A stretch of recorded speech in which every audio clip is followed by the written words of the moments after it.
Assalamualaikum warahmatullahi wabarakatuh. Di sini saya akan mempresentasikan ekonomi, yaitu WTO. Langsung saja, pengertian World Trade Organization. World Trade Organization merupakan satu-satunya organisasi internasional yang mengatur perdagangan internasional. Terbentuk sejak tahun 1995. WTO berjalan berdasarkan serangkaian perjanjian dan dinegosiasikan dan disepakati oleh sejumlah besar negara di dunia dan diratifikasi melalui parlemen. Tujuan dari perjanjian WTO adalah untuk membantu produsen barang dan jasa, eksportif dan importif dalam melakukan kegiatannya. Tujuan WTO yang cukup penting adalah untuk membantu produsen barang dan jasa, eksportif dan importif dalam melakukan kegiatan. Tujuannya adalah untuk memastikan bahwa perdagangan mengalir semulus, dapat diprediksi, dan sebab mungkin WTO yang pada kenyataannya merupakan kelanjutan dan pengembangan dari GATT yang memiliki tujuan utama, yakni menciptakan persaingan sehat di bidang pendapatan internasional bagi para anggotanya. Sedangkan secara filosofis, tujuan WTO adalah yang pertama, peningkatan taraf hidup dan pendapatan. Kedua, menjamin terciptanya lapangan pekerjaan, meningkatkan produksi dan perdagangan. Yang selanjutnya, mengoptimalkan pemanfaatan sumber daya dunia. Menurut Van Posset, tujuan akhir dari WTO adalah sebagai berikut. Yang pertama, meningkatkan standar hidup, pencapaian keadaan full employment, tidak ada penggangguan. Yang ketiga, pertumbuhan pendapatan nyata dan permintaan yang efektif, pelunasan produksi. Yang keempat, pelunasan produksi dan perdagangan barang-barang dan jasa-jasa. Yang selanjutnya, fungsi WTO. Fungsi utama WTO adalah sebagai forum bagi para anggotanya untuk melakukan perundingan perdagangan serta mengadministrasikan sebagai hasil perundingan dan pengaturan perdagangan internasional.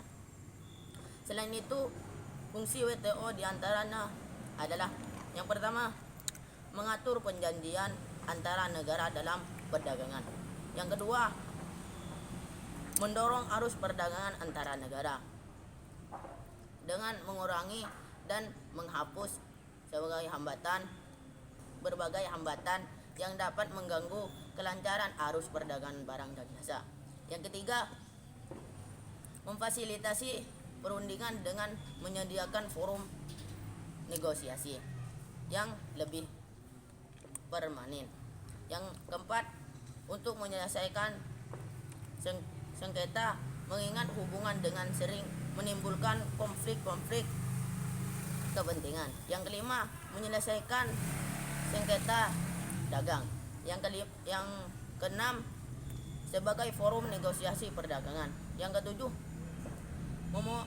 memonitor kebijakan perdagangan suatu negara. Yang kedelapan atau terakhir, memberikan bantuan kepada negara-negara berkembang. Yang D, keuntungan Indonesia bergabung ke WTO. 1. Mendorong terciptanya perdamaian secara langsung.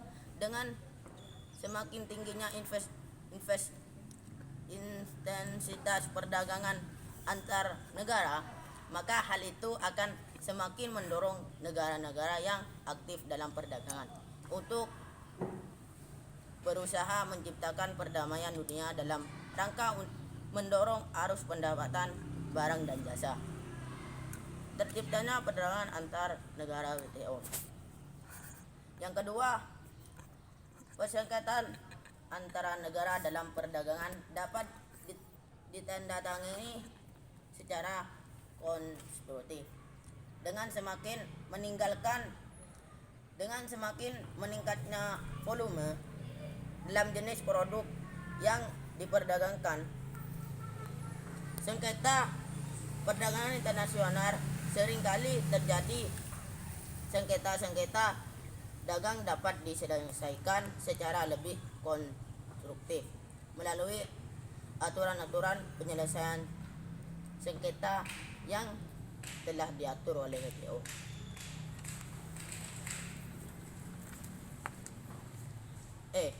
Kerugian Indonesia bergabung ke WTO. Yang pertama, kewajiban standarisasi internasional. Dengan menjadi anggota WTO, Indonesia harus melakukan sebagai standarisasi produk yang menyulitkan Indonesia dalam perdagangan internasional. Yang kedua, persaingan ketat. Produk Indonesia masih sulit menembus pasar internasional, disertai dengan banyaknya produk asing dalam pasar nasional yang lebih diminati, sehingga pertumbuhan ekonomi Indonesia mengalami tantangan. Kuota barang impor di Indonesia melonjak naik secara signifikan, sedangkan jumlah barang ekspor tidak terlalu terlambat. Yang ketiga, diskriminasi terhadap negara berkembang. Meskipun telah diatur dalam berbagai peraturan WTO,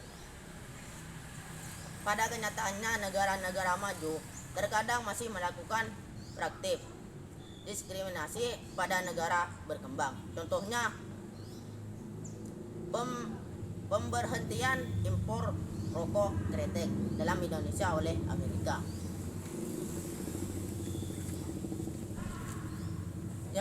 Yang ketiga, mempermudah perdagangan antar negara dengan adanya WTO.